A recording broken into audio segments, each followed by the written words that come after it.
정말 살겠다, 그 크신 사랑 안에 살겠다.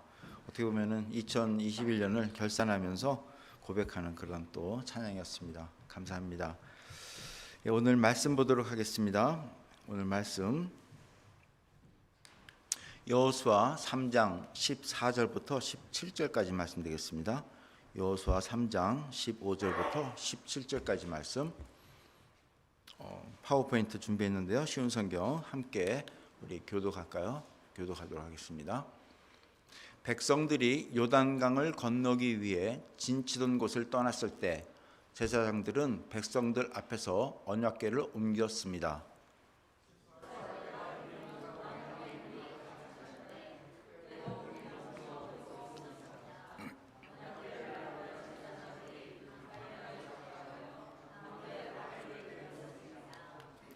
바로 그 순간 강물의 흐름이 그치고 강물은 멀리 떨어진 아담이라는 곳까지 둑처럼 쌓였습니다.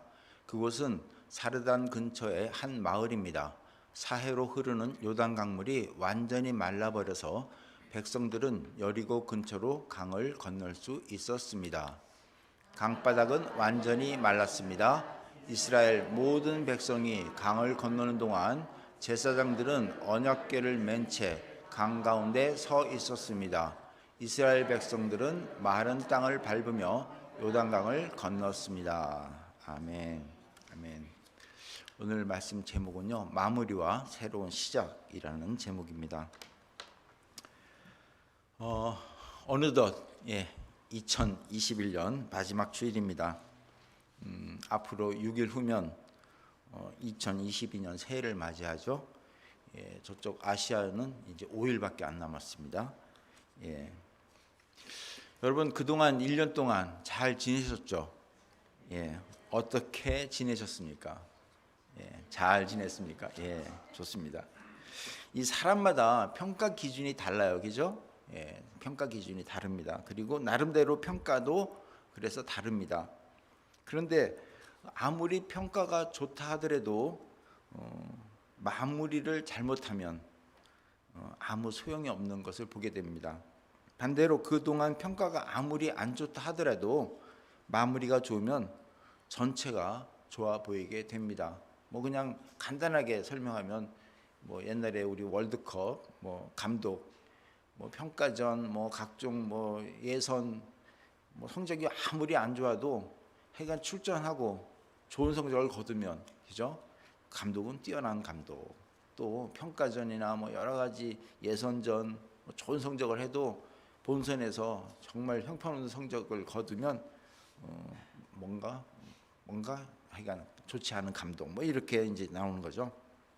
어쨌든 그 평가 마지막 그 마무리가 참 중요한데 우리도 어떠한 그동안 삶을 살았던지 이제 2021년을 며칠 앞둔 이 시점에서 마무리를 잘하면 그래서 뭔가 좀 잘 마치는 그래가지고 2022년을 맞이하면 좋겠습니다. 왜냐하면 마무리가 중요하기도 하지만 이 마무리가 끝이 아니라 또 새로운 시작이 연결되기 때문에 그렇습니다. 사실 우리에게는 우리 믿는 사람들은요 이 마지막이라는 것은 없습니다.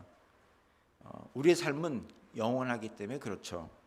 그런 의미에서 우리에게 마지막이라는 것은 없고 우리의 삶이 만약에 끝이 온다 하더라도 그것은 끝이 아니라 그것은 바로 하나님 나라에 입성하기 위한 다시 시작하는 새로운 시작일 뿐입니다. 이건 제 생각이 아니죠. 하나님께서 그렇게 만들어 놓으신 세상 법칙이 그렇습니다. 잘 알다시피 겨울이 지나면 봄이 오죠. 비가 온 후에는 오늘 얼마나 또 화창하게 해가 비춥습니까? 또 어둠 다음에는 밝음이 나옵니다. 그렇기 때문에 우리 지상에서 삶을 마치면 또 다른 세계가 시작되는 것은 당연한 것 아니겠습니까? 그렇기 때문에 우리가 여기에 바로 희망이 있다는 것이죠. 겨울의 매서운 추위, 또 폭풍의 매서운 바람과 함께 쏟아지는 비, 또 앞이 도저히 보이지 않는 칠흑 같은 어두움, 또 도저히 살아남기 힘든 이 세상에서의 삶, 이것 뒤에는 따뜻한 봄날의 햇살, 또 맑게 개인 청명한 하늘, 그리고 앞이 서서히 보이는 아침 햇살, 그리고 하나님과 영원히 함께하는 하나님의 나라가 약속되었고, 이것은 우리가 노력한다고 해서 되는 것이 아니라 하나님이 만들어 놓으신 이 세상이 돌아가는 법칙이라는 것입니다. 여러분, 남자들은 아마 다 기억하실 겁니다. 군대에 있을 때 아주 처음부터 듣던 얘기입니다. 거꾸로 매달아도 국방부 시계는 뭐죠? 돈다. 라는 말이 있습니다. 군대 생활이 아무리 어렵다 하더라도 어떤 어려움이 있어도 시간이 지나면 모든 것이 해결된다는 말이죠. 그렇기 때문에 군 생활하면서 시간이 해결되는 것을 바라보면서 어떻게 해서든지 버텨나가려고 하는 것이 바로 군대 생활입니다. 그래서 군대 생활하는 동안 그저 시간 때우기 급급하는 그런 군대 생활하는 사람이 있고, 또 군 생활을 아주 엉망으로 하는 사람들이 있습니다. 소위 말년병장, 이제 제대를 앞두고 말년병장을 하는데, 그때는 그동안 잃었던 자기 자신의 모습을 되찾아서 마무리를 잘하고 군대를 제대하는 사람이 있는가 하면은, 또 그렇지 못하고 이 말년병장 때에도 오히려 계속 엉망으로 살면서 한마디로 마무리를 잘 못하고 제대하는 사람들도 있었습니다. 그런데 그렇게 군대 생활에 이렇게 엉망으로 지낸 사람들은, 마무리를 잘 못한 사람들은 제대 후에 상당히 부끄러운 모습을 보여줍니다. 그래서 그런 사람들은요, 제대 후에 동료들이나 또는 후배들이 사회에서 받아주지 않는 모습을 종종 보게 됩니다. 왜? 군대 생활을 말 그대로 엉망으로 했고, 마무리도 엉망으로 됐고, 제대 후에 혹 군대에서 알던 사람들을 찾아가 취직을 부탁하면 또 거절당하는 그런 수모를 당하기도 한다는 것이죠. 마찬가지로 우리도 이 세상의 삶에서 엉망인 사람은요, 하나님 앞에 설 때 부끄러운 모습으로 서게 될 것입니다. 심지어는 내가 주님을 안다고 얘기하더라도 주님께서는 나는 너를 모른다라고 받아들이지 않게 될 것이라고 주님께서 말씀하신 것 우리가 알고 있습니다. 마치 군 생활을 엉망으로 마무리한 사람은 사회에서 잘 받아주지 않는 것처럼 말이죠. 그런 의미에서 이 마무리는 참 중요한 것이 아닌가라는 생각을 해봅니다. 왜냐하면 사람들은 어디에 있든지 자신 있는 그 자리에서 끝을 잘 마무리하지 못하면 그 다음에 새로 시작되는 곳, 그곳에서 부끄러운 모습으로 보여줄 수 있기 때문에 그렇습니다. 그런데 그런 새로운 자리로 옮길 때마다 부끄러운 모습을 보여주지만, 이것이 우리의 삶의 마지막과 구원에 대한 새로운 시작일 때는 아주 심각하게 되죠. 왜냐하면 구원을 받느냐 못 받느냐의 그런 가림길에 있기 때문에 그렇습니다. 그래서 어떤 사람은 그나마 자신의 그 삶에 대해서 어떻게 보면 마무리를 잘 하려고 신경 쓰기도 하죠. 그런데 어떤 사람은 그거를 또 잘 이용해요. 아무리 엉망으로 살았어도 말년병장 때 잘해서 인정받은 것처럼 지금은 잘못했어도 막 살아도 자신이 죽기 전 마지막에 잘하면 구원에 이룰 수 있으니 지금은 그냥 나 대충 살도록 놔달라 하는 사람들이 있습니다. 마치 성경에 나오는 뭐죠? 십자가상의 강도처럼 되어도 구원받을 수 있는 것 아니냐 하는 그런 식이죠. 말은 맞는 것 같지만 정말 제가 그렇습니다. 물어봅니다. 그렇다고 막 살 겁니까? 라고 물어봅니다. 물론 당신 자유입니다. 하지만 우리의 마지막은 오직 하나님만 아시기 때문에 당신 언제 어떻게 될지 모른다는 것 항상 염두에 두시기 바랍니다 라고 제가 얘기하죠. 어쨌든 아무렇게나 막 살던 사람이 끝에 가서 마무리를 잘 하는 것 중요하죠. 하지만 아무리 마무리가 중요하다고 해서 일부러 아무렇게나 산다는 것은 좀 그렇지 않습니까?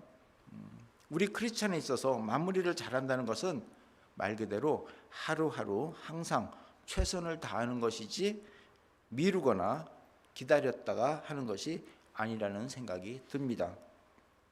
왜? 우리에게 내일이라는 것 100% 보장받을 수가 없기 때문에 그렇습니다. 말 그대로 내일 일은 아무도 모릅니다. 그렇기 때문에 우리는 하루하루 충실하게 사는 것이 중요한데 그것은 바로 하나님 말씀에 순종하며 사는 것이 중요하다고 생각됩니다. 오늘 말씀도 하나님 말씀에 즉시 순종하는 모습을 보여줍니다. 아까 읽은 우리 오늘 본문 말씀은 이스라엘 백성이 출애굽한 후 40년 광야 생활을 마치고 요단강을 건너는 바로 전 장면이 소개되는 말씀입니다. 이스라엘 백성이 40년 동안 고생 끝에 이제 하나님의 약속된 땅에 들어가는 장면이죠. 이것은 하나님의 백성이 세상 속의 유혹과 사탄 권세의 삶에서 벗어나 새로운 세계인 주님의 나라에 들어가는 것으로 해석되기도 합니다. 이스라엘 백성이 역사적으로 출애굽해서 가나안 땅에 들어가는 거지만 이것을 오늘날 우리에게 비교하면 하나님 백성이 세상 속의 유혹 속에 살다가 또 사탄 마귀 권세에 살다가 그 삶에서 벗어나서 새로운 세계인 주님의 나라에 들어가는 것으로 하나의 샘플이 된다는 것입니다. 그래서 약속된 가나안 땅에 들어가기 위해서 처음으로 해야 할 것은 물에 찬 요단강에 믿음으로 발을 디디는 것임을 우리가 보게 되는 것입니다. 이것은 가나안 땅에 들어가기 위한 처음 행동이기도 하지만 광야 생활을 이제 마감하는, 즉 마무리를 성공적으로 마치는 일이기도 합니다. 그것은 바로 불어난 강물을 바라보는 것이 아니라 바로 하나님을 바라보면서 법궤를 어깨에 메고요, 그리고 물 깊이를 계산하지 않고 말씀에 순종해서 가나안 땅을 향해 순종의 첫 발을 디디는 것이죠. 이 순종이라는 것, 이게 굉장히 중요하다는 거예요. 그래서 마무리와 새로운 시작 그 가운데는 반드시 순종이 있다는 것이죠. 그럴 때 강물이 멈추는 그 하나님의 역사를 경험하는 것이고 하나님의 약속된 땅의 역사가 새로 시작되는 것을 보게 된다는 것입니다. 성경을 보면요, 하나님께서는 여호와께 말씀하십니다. 우리가 읽은 앞에 3절 7, 여호수아 3장 7절인데요. 뭐라고 되어 있냐면 그때 여호와께서 그때 여호와께서 여호수아에게 말씀하셨습니다. 오늘부터 내가 너를 모든 이스라엘 사람들 앞에서 큰 사람이 되게 하겠다. 그러면 백성은 내가 모세와 함께 했던 것 같이 너와 함께 한다는 것을 알게 될 것이다 라고 하면서 뭐라고 하냐면 언약궤를 나르는 제사장들에게 말하여라. 그들에게 요단 강가에 도착하면 물 한가운데로 들어가라고 하여라 라고 여호수아에게 명령하십니다. 즉 광야 생활을 마치면서 약속의 땅 가나안 땅에 들어가는 문턱인 요단강에 도착하면 해야 할 일들을 여호수아께 말씀하신 것입니다. 그런데 그 당시 시기적으로 요단강의 물은 이 강둑까지 가득 찬 우기 상태였음을 우리가 보여줍니다. 오늘 읽은 15절인데요. 추수할 때가 되면 요단강의 물이 가득 차는데 그때도 물이 넘쳐 흐르고 있었습니다. 그냥 이렇게 기록을 보면은 건기 마를 때는 요단강이 아무리 깊어도 1m 높지가 않대요. 그런데 우기 때는 보통 3, 4m는 보통이라고 합니다. 그리고 그 이유는 바로 우기이기 때문에 비가 오고요. 그리고 레바논 그 높은 산에 눈이 녹아서 흐르기 때문에 이 강물이 범람한다는 거예요. 그래서 아까도 말씀드렸지만 건기 때는 1m, 아무리 깊어도 1m가 안 되고 우기 때는 보통 3, 4m, 뭐 키 엄청 높죠. 건널 수가 없죠. 그리고 폭이 건기 때는 아무리 넓어도 30m 넘지는 못하는데 우기 때는 최소한 30m 이상, 뭐 길게는 몇백 미터까지 되는 그 폭이 강폭이 형성된다고 합니다. 어쨌든 이런 우기 때는 요단강이 가장 좁은 나루터라 할지라도 일반적으로 강을 건너는 것은 불가능하다고 합니다. 하지만 언약궤를 나르는 제사장들, 그들은 강가에 도착하면서 곧바로 강물에 발을 디딥니다. 하나님 말씀에 즉시 순종이죠. 그래서 어떻게 되어 있냐면 언약궤를 나르는 제사장들이 강가에 도착하여 강물에 발을 내디뎠습니다라고 설명하고 있습니다.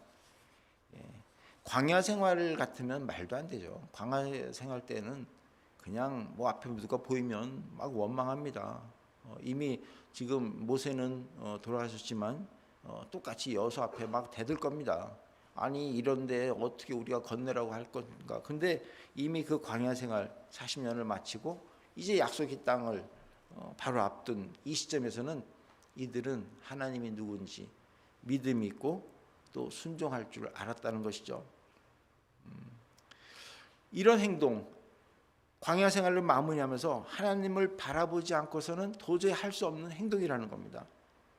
그 결과 하나님의 역사가 일어납니다. 발을 내디면서 16절입니다. 바로 그 순간 강물의 흐름이 그치고 강물은 멀리 떨어진 아담이라는 곳까지 둑처럼 쌓였습니다. 이 번역은 조금 제가 이따 설명드리겠는데 조금 우리를 잘못 이야기되는데요. 그곳은 사르단 근처의 한 마을입니다. 사이로 흐르는 요단 강물이 완전히 말라버려서 백성들은 여리고 근처로 강을 건널 수 있었습니다라고 됩니다. 이 사르단 근처 그리고 그 아담이라는 곳, 이것은 지금 여리고 앞에 있는 그 요단강서부터 약 한 24km 내지 25km 떨어진 거리래요. 근데 물이 거기에서 멈춘 겁니다. 말대로 발을 디디니까 물이 그곳에서 멈춰서 일시적으로 멈춘 겁니다. 그래서 마른 땅이 되었다. 근데 이 말씀을 그대로 직역한 것을 제가 읽어드릴게요. 사르단 곁에 있는 그 도시 아담으로부터 매우 멀리 하나의 더미로 그것들이 일어났다. 그러니까 아담이라는 곳에서 하나의 더미로 그것들이 일어났대요. 그래서 그 위로부터 내려오는 그 물이 멈췄다라고 합니다. 그러니까 여기는 지금 아담 여리고 근처에서부터 아담이라는 곳까지 뚝처럼 쭉 쌓였다는 그런 말이 아니라 그 아담이라는 곳에서 뚝처럼 보이는 것이 갑자기 일어났다. 그래서 거기에 물을 막았다 이런 얘기예요. 그리고 아라바의 바다 염해 사해를 얘기하죠. 향하여 내려가는 물이 끝났다. 그리고 그 백성이 여리고를 마주 대하고 건너갔다. 이런 얘기입니다. 그래서 이런 것들을 또 이제 우리가 설명할 때 옛날에 그 영화 10개 영화를 보면은 모세가 바다를 딱 그러면 바다가 막 쫙 갈라져서 막 물이 서고 막 하는데 대개 이제 그런 표현들을 이렇게 그리는데 이 기록을 보면요 실제로 그 아담 근처에서는 그런 갑자기 뚝이 생기는 일이 생긴답니다. 그게 무슨 말이냐면 기록에는 뭐라고 되어 있냐면 1267년, 1906년, 1927년 뭐 월과 일까지 표현되어 있는데 제가 그거는 무시했어요. 그냥 1967년, 1906년, 1927년에 일어난 이런 요단강 물을 막았다는 기록이 있는데 뭐냐면은 지진이 일어났다는 거예요. 지진.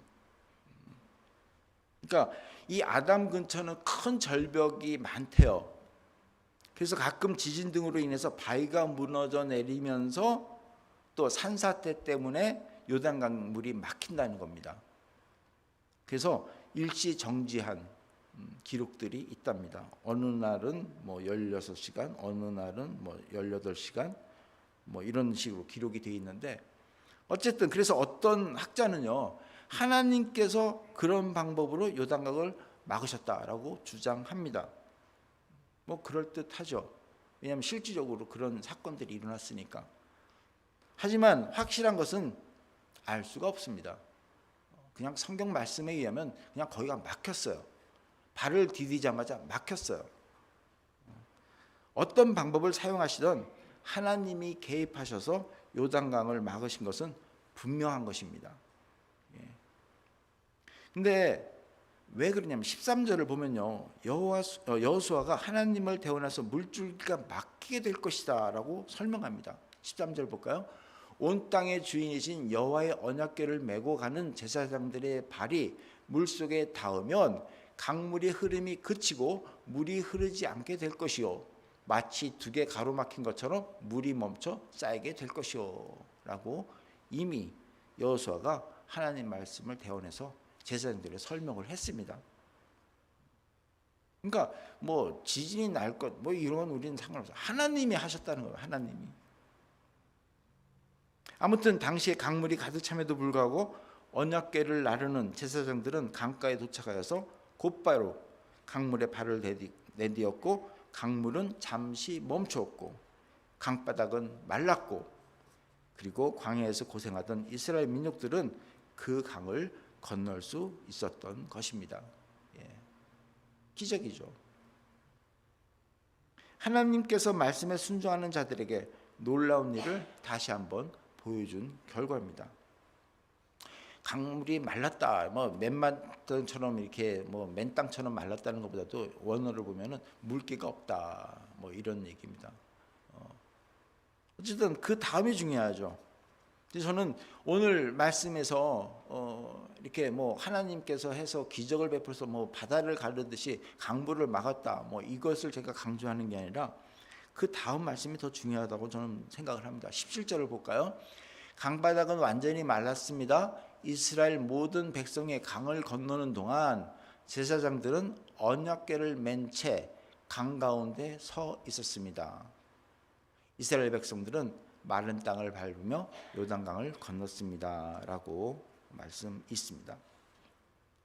말 그대로 모든 이스라엘 백성이 강을 건너는 동안 제사장들은 언약궤를 맨 채 강 가운데 서 있었다는 겁니다. 여러분, 그때 상황은요, 어찌 되었던 간에 언제 다시 물이 넘칠지도 모르는 위급한 상황입니다. 사실은 아무도 모릅니다. 그런데 하나님의 백성이 그 강을 모두 건너가기 전까지는 제사장들이 언약궤를 메고 강 가운데 서 있었다는 것입니다. 역사학자들이 추정하기는 그 당시 모든 이스라엘 백성의 숫자를 대략 몇 명으로 잡습니까? 출애굽해서 가나안 땅에 도착해서 들어가는 인원 약 한 200만 명으로 잡더라고요. 추정하고 있습니다. 그런데 이들이 요단강을 건너는데 소요 시간은 적어도 반나절 이상이 소요됐을 것이라고 추정합니다. 12시간. 근데 뭐 아까도 제가 잠깐 역사의 기록에 의하면 벌써 18시간 뭐 머물렀던 기록도 있고 뭐 16시간 머물렀던 기록도 있는데, 왜냐하면 범람하니까 이제 뚝에 있다가 또 뚝에 무너져서 물이 흘렀겠죠. 근데 하여간 반나절, 적어도 12시간 이상 소요됐을 거라고 추정합니다. 그렇다면 여러분, 그 시간 동안 제사장들은 자신들을 향해 언제 덮칠지 모르는 그 죽음의 요단강, 우기잖아요, 그죠? 그 속에서 두려움과 오랜 시간 동안 언약궤를 메고 서 있어야만은 어떻게 육체적인 고통을 묵묵히 감내하며 순종했다고 볼 수가 있는 것입니다. 이번에 그 소독용 티슈 그 한 박스도 한 10분만 들고 있으면 무거워가지고 힘든데 반나절 동안 어쨌든 언약궤 쉽지가 않습니다. 그를 서 있어야만은 육체적인 고통을 감당했다는 겁니다. 이렇게 언약궤를 맨 제사장들은 강의 한가운데 서 있기도 했지만 이스라엘 백성이 요단강을 건너가 이전에 제일 먼저 요단강을 건너기 이전에 또 이들이 제일 먼저 언약궤를 짊어지고 강으로 간 것을 보게 됩니다. 오늘 읽은 14절이죠. 14절에 보면 백성들이 요단강을 건너기 위해 진을 치던 곳을 떠났을 때 제사장들은 백성들 앞에서 백성들이 보는 앞에서 아니라 그 백성들 미리 앞에서 언약궤를 옮겼다. 백성들 앞장서서 언약궤를 먼저 갔다는 거죠. 그러니까 맨 앞장서서 갔고요. 그리고 먼저 발을 디뎠고요. 그리고 강의 한가운데 서 있었고요. 또 백성들이 다 지나갈 때까지 그 자리를 지키고 있었다는 겁니다. 여기서 우리는 하나님을 가까이에서 섬기는 제사장들이 하나님께는 믿음으로 순종하며 하나님의 백성들을 위해서는 자신을 희생을 하는 그런 섬기는 모습을 보게 된다는 것입니다. 여러분, 이것은요, 예수 그리스도의 모형으로서 우리를 위해 죽음 가운데 잠잠히 자신을 내어주기까지 하나님께 순종하면서 그의 백성을 죽음에서 생명으로 건너가게 하신 주님의 희생을 나타내고 있다고 보기도 합니다. 오늘 소개되는 이스라엘 백성이 광야 생활을 마치고 한 과정을 마무리하면서 요단강을 건너 새로운 삶을 살아가기 위해서 가나안 땅에 들어가는 이 장면, 이 사건은 오늘날 하나님의 백성이 세상 속의 유혹과 사탄 권세의 삶에서 벗어나서 새로운 세계인 주님 나라에 들어가는 것으로 해석되는 그런 모형이라고 아까 제가 말씀을 드렸습니다. 그런 의미에서 이 언약궤를 메고 있는 제사장의 모습은 바로 우리의 모습에 해당된다고 봅니다. 왜? 이것은 우리가 다 누구죠? 왕 같은 제사장이기 때문에 그렇습니다. 이건 목사가 아니라 우리 여러분 모두에게 해당된다는 것이죠. 여러분 잘 알다시피 베드로전서 2장 9절에 보면은 그러나 여러분은 하나님께서 선택하신 민족이며 왕의 제사장입니다. 왕 같은 제사장입니다. 그렇기 때문에 우리는 이 땅에서 하나님이 선택한 왕 같은 제사장, 왕의 제사장으로 부름을 받았습니다. 그리고 예수님으로부터 세상 땅끝까지 증인되라는 명령을 받은 사람들입니다. 그렇다면 이 세상 사는 동안 이 세상 사람들이 하나님 나라에 들어가기까지, 즉 하나님으로부터 부름받아서 그 약속하신 땅에 들어갈 수 있도록 우리는 언제 어떻게 될지 모르는 그런 이 험한 세상에서 한가운데 우뚝 서서 하나님 말씀이 들어있는 언약궤를 등에 짊어지고 비록 육체적, 정신적 어려움이 있다 하더라도 오직 하나님을 바라보면서 하나님께 믿음으로 순종해 나가야 되는 우리들의 모습이라는 것입니다.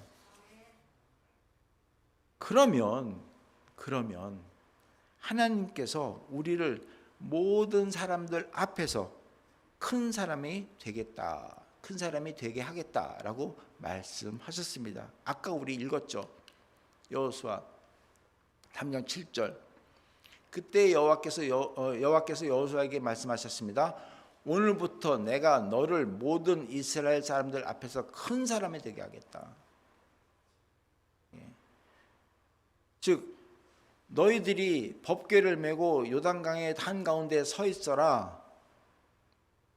그러면 내가 너를 모든 이스라엘 사람들 앞에서 큰 사람이 되게 하겠다는 겁니다.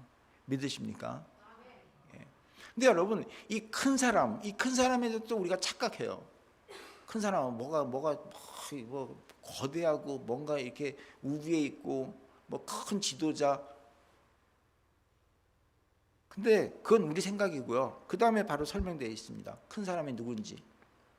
그러면 백성은 내가 모세와 함께 했던 것 같이 너와 함께 한다는 것을 알게 할 것이다. 큰 사람이 되게 하겠는데요. 큰 사람이 되면 백성들은 내가 모세와 함께 했던 것 같이 너와 함께 한다는 것을 알게 될 것이라는 겁니다. 무슨 말이냐면 하나님께서 이제 내가 모세와 같이 했었지, 근데 이제 너와 함께 한다는 것을 백성들이 알게 될 것이다. 그게 큰 사람이라는 겁니다. 여러분, 하나님이 나와 함께 한다는 것을 알게 되면 무엇을 못하겠습니까? 뭐가 부족합니까?